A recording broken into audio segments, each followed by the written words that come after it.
Hello, friends, and welcome to this local business boost training. I'm so excited that you're here. My name is Bethany. If I don't know you yet personally, it's nice to meet you. Of course, we're over the screen, which is not ideal. I'd so much rather be in person. But with that being said, I'm still glad we're here and getting a chance to interact. I hope that you'll reach out to me after you watch this video and let me know what you think, who you are, what you do, and how you plan to use the information that I plan to give here in this video to maximize your life and your life and the community of everyone around you, the lives of everyone that you get to be in community with. So I am a business owner, I'm a mom, I'm a wife, and most of my business experience previous to this year has been online. Of course, everything that I do also comes out in person whenever I'm with people, but most of the businesses that I've grown in the past have been online. They've been international. They've been, using Zoom and Facebook and social media to really get the message out. And I wasn't really serving necessarily exclusively the people in my own community until this year. My husband started a handyman company in the month of February, and immediately he came to me and asked me if I would be willing to be in partnership with him around using my gifts and my skills in his business. Now, I don't know the first thing about being a handyman. I couldn't install a window or even probably install, I can't even really hang a picture frame. That's his role. So I know nothing about being a handyman, but what I do know about is marketing, and I do know about building a business. And I was sitting at a lunch the other day, and I was sitting with two business owners, and one of the business owners, I asked her, I said, how's business going for you? And she's like, well, marketing. And she kind of gave a little eye roll. And the other business owner sitting here goes, she said, welcome to the club. Welcome to the club.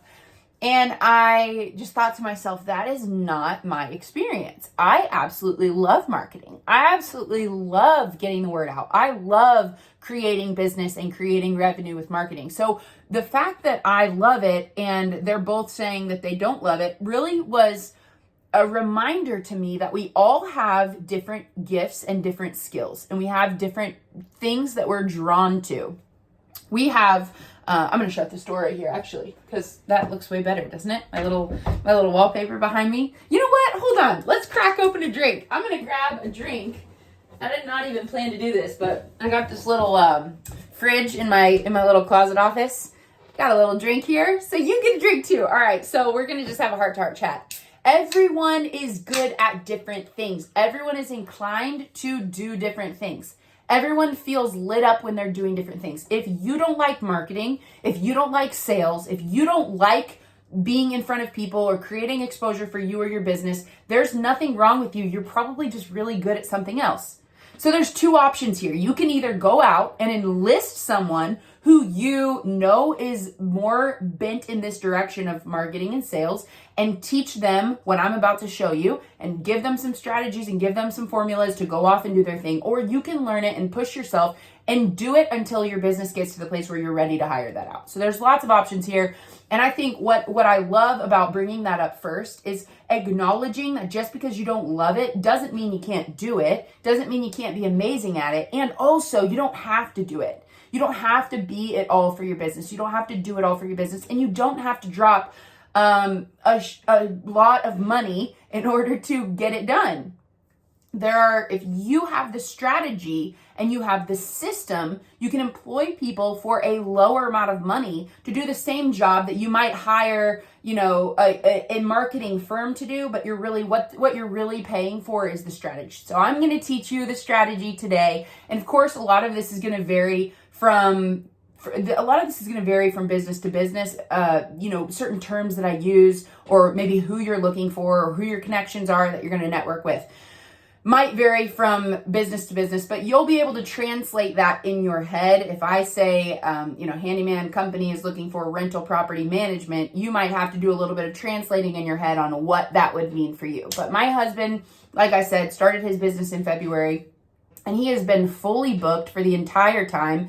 It has been a challenge for us to keep up at an employment rate and a communication and scheduling and invoicing. And on the back end, it's been challenging, and I've had to actually rein in my marketing because his business is not yet at the place where they have the manpower to fulfill it.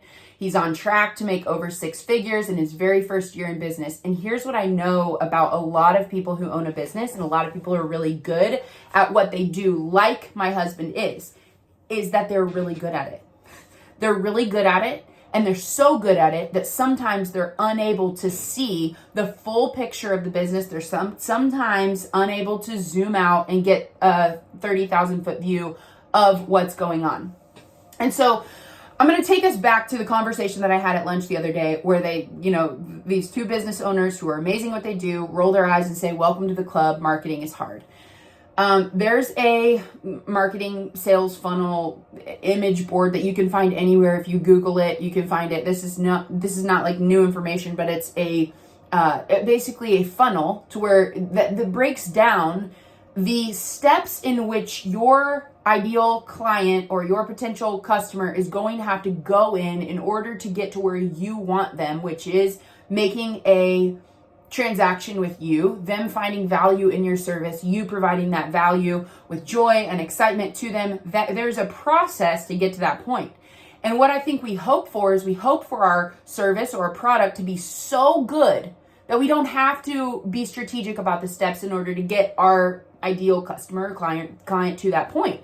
We just hope that word spreads and that our reputation goes before us, and pretty soon all over Facebook and in Facebook groups we're getting tagged saying call my guy, call my girl, call my guy. And sometimes that happens for people. Sometimes it does, but most of the time it takes some strategy to get to that point. And when the ball gets rolling, then we can talk about expansion. But until we're at expansion point, we have to talk about what are the steps in the marketing funnel.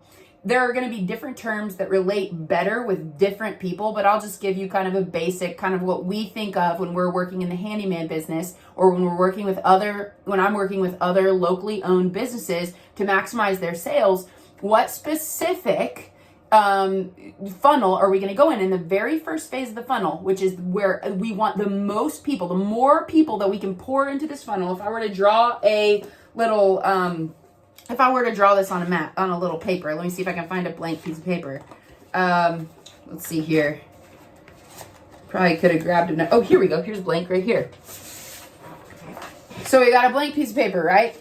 The more people that fall into this funnel, let's just draw a little stick man right here. Say we pour 5 people in. Of those 5, maybe we'll get 4 or 3, we'll say 3, into phase 2. Of those people that make it into phase, so we got phase 1, we got phase 2. Of those people that make it into phase 2, you know the drill. Maybe 2, maybe 1, into phase 3. And then phase 4, maybe we have 1. Phase 5, maybe not. So this right here, the very first phase of the funnel, is the very most important as far as playing a numbers game. Our batting average, let's say if we get 5 people here, we're going to have eventually we're going to create some sort of batting average where we know what we can expect. If we get 5 people here, how many people are going to end up in the bottom? We'll know our batting average, but this right here is the most important. This number right here, this is the metric to be focusing on in marketing. And this right here is exposure. I'm just going to write expose. Exposure, sorry, it's flipped around for you. Exposure to your business is the very first phase of the funnel. No matter what business you're in, no matter what you're doing, exposure is the most important thing. When they think of your product or your service or what you offer, when they think of that, if they don't simultaneously think of you at the same time, you're missing the boat because they're not getting in front of you. They're not thinking about you. When they are going on Facebook and searching, anyone know anybody who does this? Does anyone have any connections with a company, a reputable company that does this? If they're not automatically thinking of you, you're not getting in front of them. And here's what we do all the time. This is an Achilles heel of business owners. We think that because we're thinking about it all the time and it's our everyday life, and we see that person on Facebook and they see us, we assume that they know what we're doing. And they don't know what we're doing. They don't know. unless we are strategic about exposure. And this, as many times as we can create exposure in our business, is what we want to do. We don't want them to be having to ask for recommendations. We don't want them to be wondering who they would refer to if someone asks them. We want to be top of mind, and literally when they think of us, they think of our business. When they think of our business, they think of us.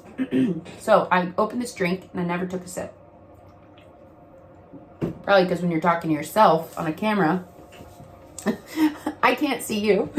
All right, so how do we do that? How do we create exposure? There's so many ways to create exposure.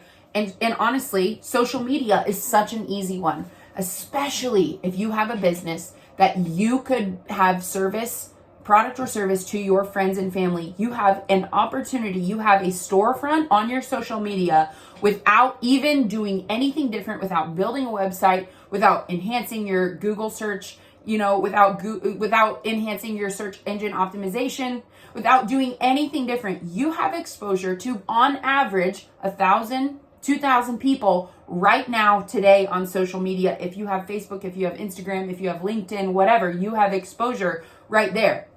And the first step inside of exposure is creating mind share. So when they think of you, they think of your business. Now, here is a way to do this without posting a bio on your business. Nobody wants to see that. Nobody wants to know.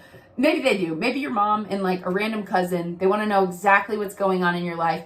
I don't know. But another way to do it, I shouldn't say that. I think a lot of people do want to know what's going on in your life, but they want to know it because they love you. They don't want to know it because they care about your business. They want to know about it because they love you. So we have to make it personal. We have to take this personal. Creating mind share, I've seen it done where there is sort of an announcement post. There's like an announcement to the world. Hey guys, this is what I'm doing. And giving some context to that story is one of the most valuable things you could ever do for the people listening, because they're actually going to hear what you're saying when they understand the context. Things like, I'm going to give just a few off the cuff kind of like examples. Ever since I was a little kid, I've always loved working with my hands. So this would be like for a handyman. This would be something I would direct for my husband to do. Ever since I was little, I've loved working with my hands. I've loved building things. My very first job, I was, cutting firewood and delivering it. And I love the feeling I get when I am in motion, in service for others. Okay. So that would be like the beginning of, this is my heart. This is what I'm sharing. I'm sharing with you something that I love. This is something that evokes emotion for me. This is something that I found in recent years would also be an example, like through my journey, through becoming a father, becoming a mother, I found that I love this passion. And then we have to talk about the risks, right?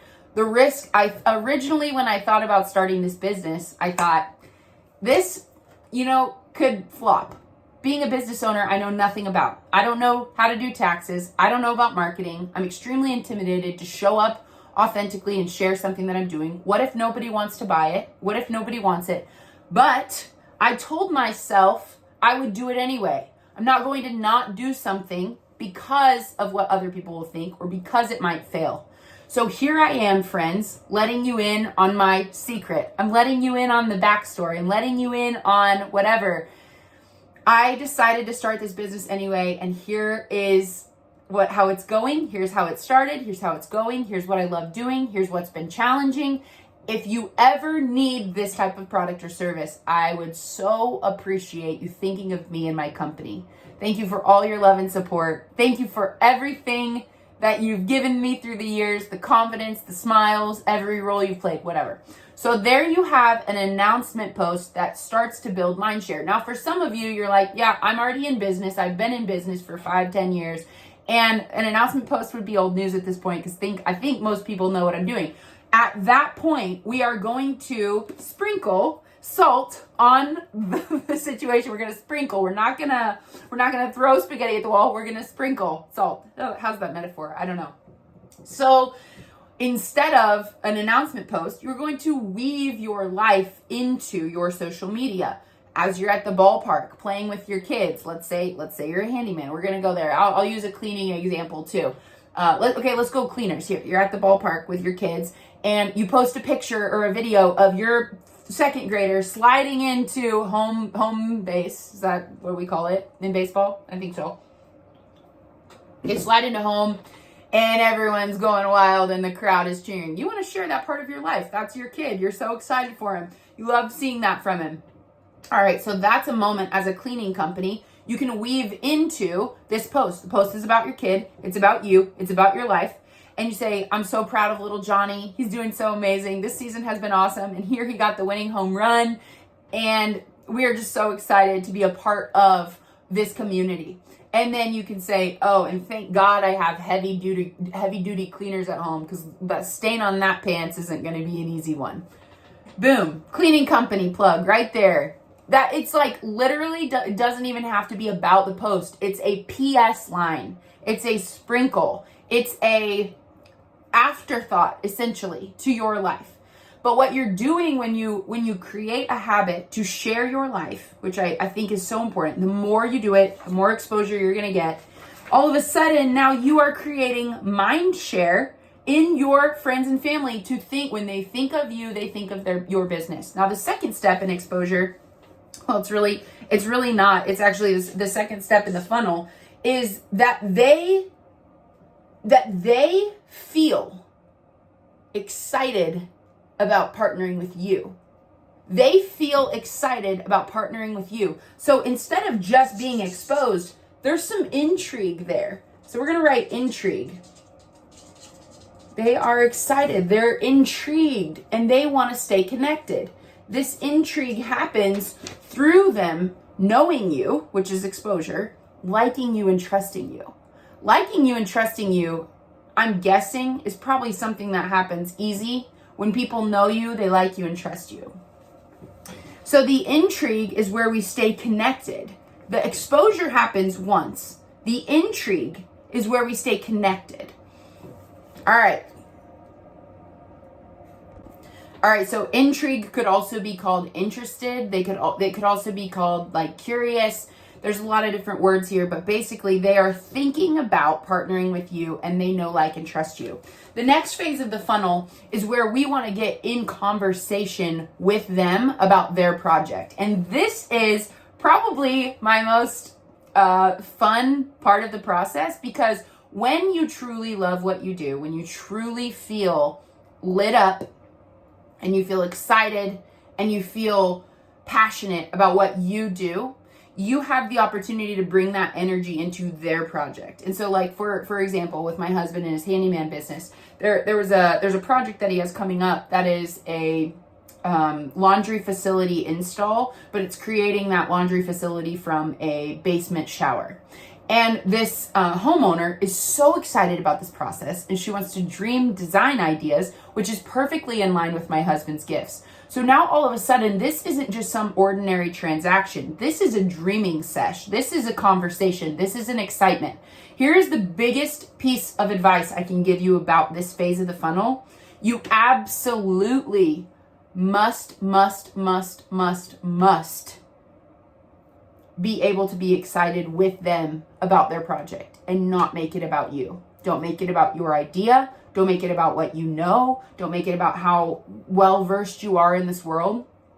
There will be times where you'll have to bring in your professional input. But remember, their idea and what they're going for and the feelings that they want to have is the most important part of this process. That's what makes their experience wonderful. I've seen things in business watching professionals who are trying to make a statement about what they know and how smart they are, and it actually demeans the person who is paying for the job.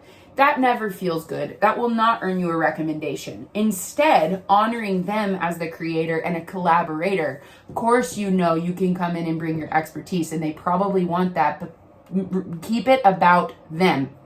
This is in the dreaming phase. This is in the quoting phase. Maybe this is where you're giving a bid. If your bids are happening on automation, consider how you can weave in some personal emotional intelligence into that bid. even if it is on automation, we are so excited to be doing this for you.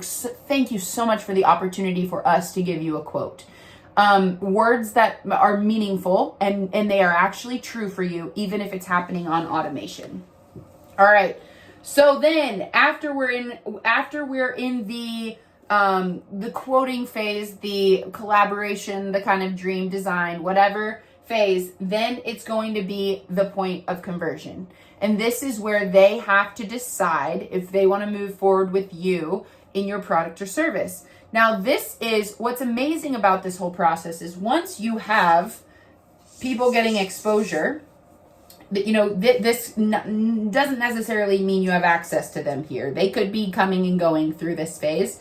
But once you have them intrigued and once you have them in conversation, you are connected with them now. You have their email address, you have their phone number, you have some way in which to contact them. And this is where, when we're talking about conversion, we want to create a system that allows for you to talk to them often and touch base and remind them of you. And so I highly recommend having an email list or having a phone database, and to not use them how most people teach you to use them. Do not send an email every Friday. Nobody cares about it. Likely, this is like a harsh reality. No one really cares about a newsletter.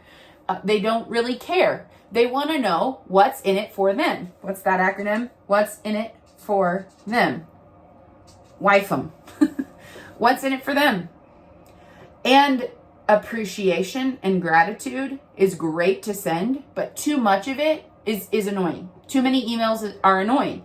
Touching base personally and having, if your business can handle this, having a database where your potential clients, your potential customers get touched personally from you is the best possible way this can happen. And that can look like mail through literally sending them a stick of gum, literally sending them a tea package, literally sending them, like I have this little like organizer by my desk. It has little notes, like random things like this, little encouraging note to send. The more touches you can have on the people that have expressed interest and you've had a conversation with, the better. Now you're going to need a system, and hopefully you have a system.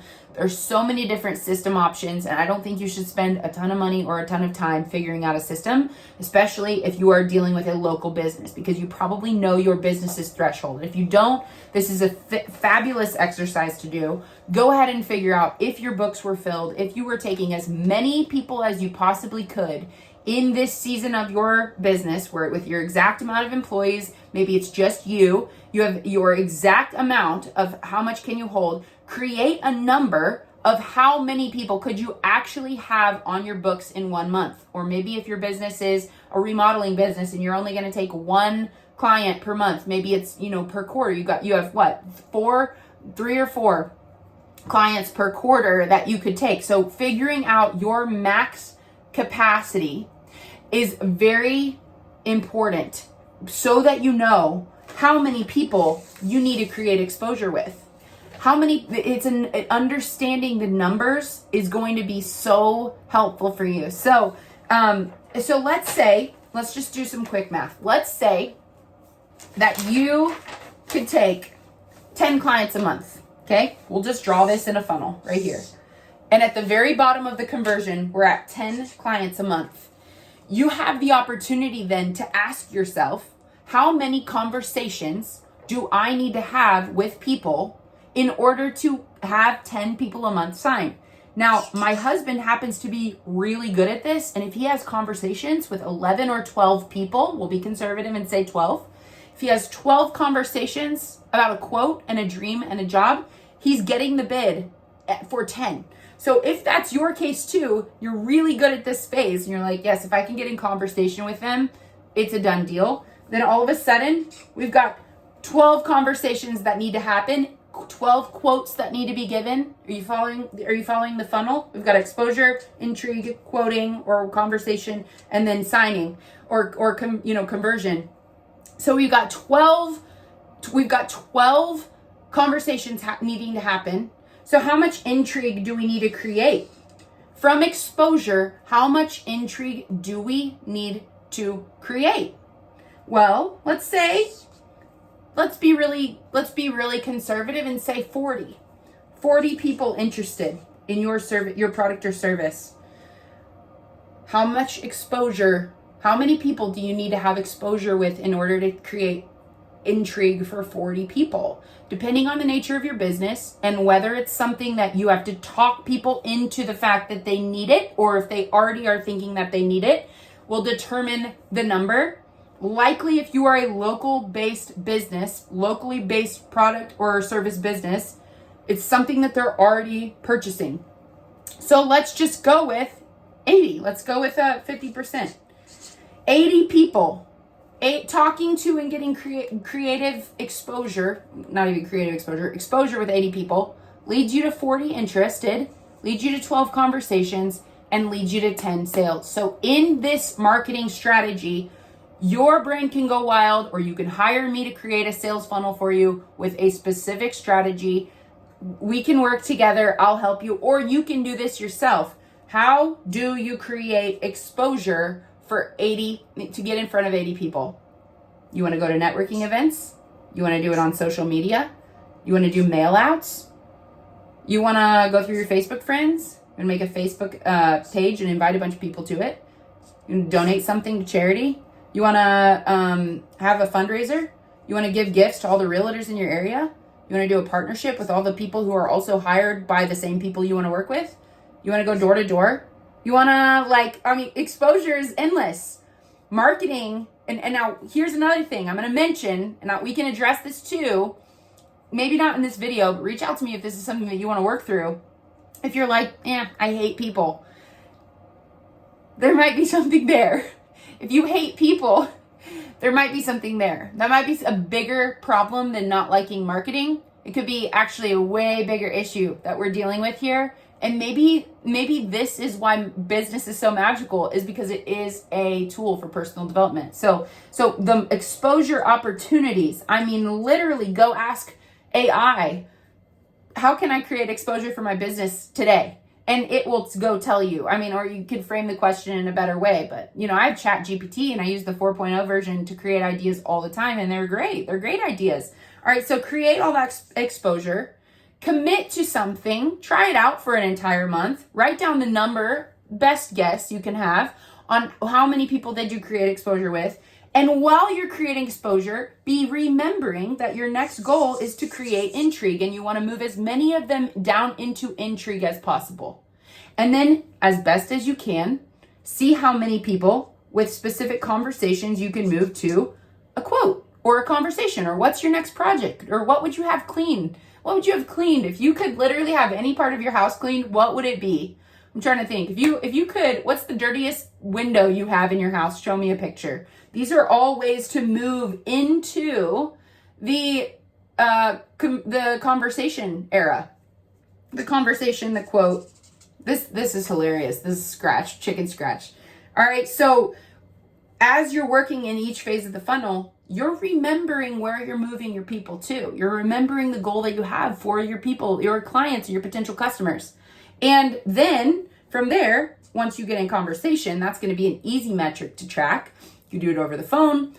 Excuse me. You can do it over the phone, do it over Zoom, do it over social media, do it over text, do it over email. You can have this conversation anywhere you want. It does not matter. It could be on a Google form, it could be on your website, it could be on a form submission on your website. It does not matter where it is, but you'll know how to track that. And then from there, you'll know how many you got booked. And that, my friends, is marketing. And it can be really fun. All right, if your company needs help with marketing and you want me to help, let me know. Reach out. BethanyJoyShipley@gmail.com. I would love to have a conversation with you. I love marketing. I love sales. I feel like I might have to call myself marketing queen because I really do love it. I really do love it that much. And I'd love to talk about your business in that context. So hit me up and have a great holiday season.